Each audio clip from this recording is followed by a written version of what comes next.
আরে শোনো শোনো, শাবান একটি মাস, এই মাসে বাৎসরিক রিপোর্ট পেশ করা হয়। এই জন্য আমি বেশি বেশি সিয়াম থাকি। মনে হয় আজ, মনে হয় কাল, মনে হয় আজ, মনে হয় কাল, আজকেও রাখি, কালকেও রাখি, এভাবে করতে করতে করতে এবারে মাসই শেষ। দুই একটা বাদ দিয়েছি কেন?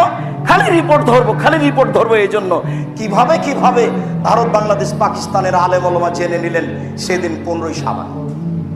তাই তারা কলকারখানা, অফিস আদালত, কোর্ট কাচারি, শিক্ষা প্রতিষ্ঠান সবকিছু বন্ধ রেখে রাতে গোসল করে আতর গোলাপ মেখে দিনে সিয়াম থাকে, একবারে নগদ মিথ্যে।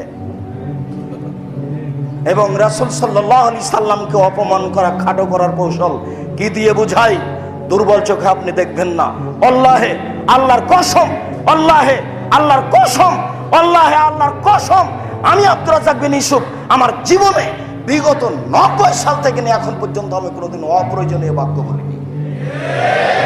আপনি কটাক্ষ চোখে দেখবেন মানে আপনি কি বুঝাতে চেয়েছেন আমাকে?